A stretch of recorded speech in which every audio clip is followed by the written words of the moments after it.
আজিকালি বতৰ মহিমা ধৰিব নোৱাৰা হৈছে। এই বৰষুণ এই ৰ'দ। তেনেতে বৰ্তা এজনে মাছ লৈ পেলাই আহিছিলে। নদীখন ঘৰৰ ওচৰত থাকি কিমান লাভ হৈছে দেখিছে। মই অহালৈকে আইতাই মাছ লৈ হ'ল। পিছে মাছটোৰ নামকেইটাহে পাহৰিলো। দেখাততো নাওৰ নিচিনা লাগিছে। এইকেইটা চিনি পাইছো, পুঠি মাছ। এইকেইটা মাছ আইতাই ল'বলৈ মানা কৰিলে। আইতাই বোলে বাচি বেয়া পায় আৰু সৰু মাছবোৰ বাচি থাকোঁতেও সময় লাগে। আজি মানে পোৱা সাজ মাছেৰে হৈ যাব আৰু। মই আকৌ মাছৰ তৰকাৰী বনোৱাতকৈ মাছটো ভাজিহে খাই বেছি ভাল পাওঁ। যেনেকে এতিয়া ভাজি লৈছো। ভজা মাছ বুলি ক'লে লোভ লাগে বুজিছে। এইফালেতো বাৰু মাছখিনি ভাজি আছো আৰু লগতে আছে কালি ৰাতি থোৱা মাংস। কিয় নাজানো ৰাতি থৈ দিয়া মাংসকণ ৰাতিপুৱা খাবলৈ বহুত সোৱাদ লাগে। এতিয়া ভাতকেইটা খাই বৈ পেলাই ওলাম বাইকখন ধুই আহোঁগৈ। বহুত দিন হ'ল ধুৱাই নাছিলো। ৰাস্তাতে ডেকাক পালো। কি কৰি আছিল সিহে জানে। দেখাতটো বেয়া লাগিছে বাৰু।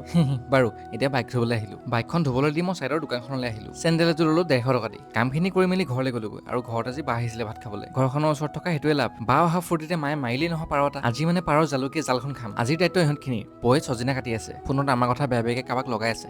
আজি আমাৰ হেডছেপ বা বোলো ভিন্দক বনাই কিমান খোৱাও আমাকো এসাঁজ খোৱা। এতিয়া বনোৱাত লাগিলে প্ৰথমতে কেৰাহীত তেল দিলে, তাৰপিছত তেলত পিঁয়াজ দিলে। পিঁয়াজখিনি ভাজি হোৱাৰ পিছত তাতে জালুক, আদা, নহৰু যিমানখিনি আছিলে দি দিব। তাৰপিছত দিব অকণমান হালধি, অকণমান নিমখ আৰু লগত কেইটুকুৰমান আলু। আজি মোৰ মানে একোৱে ডিউটি নাই। বাহঁত আহিলে সেইটোৱে ভাল। লোকে বনাই গুনাই দিব, মুখৰ আগত খালেই হ'ল। মাংসখিনি ভাজি হওক বুলি ৰুমলৈ ঘূৰি আহিছিলো। গোন্ধটো পাই পেলাই আকৌ ইউটাৰ্ণ মাৰি দিলো। আমাৰ ঘৰত যিয়ে বনাই প্ৰথম টেষ্টটো মই কৰোঁ। ৰাক্ষস গৰহ বুলি ক'লেও মোৰ গাত নালাগে। এতিয়া কেৰাহীৰ পৰা এটুকুৰ মাংস উলিয়াই মুখত ভৰাই চালো। পাৰ মাংস হ'ল তৈয়াৰ এঘণ্টাতে। এইফালে বাহিৰত বৰষুণ দিলে আকৌ। জালুকীয়া পাৰ মাংসৰ লগত মাৰি যাওঁ দিয়ক এতিয়া। মোৰ ৱেইট বঢ়াৰ কাৰণে এই আলুটো কৰে বুজিছে। এৰিবও নোৱাৰা হলো নহয়। বাৰু আজিলৈ ইমানেই আছিলে। আকৌ লগ পাম। Bye bye.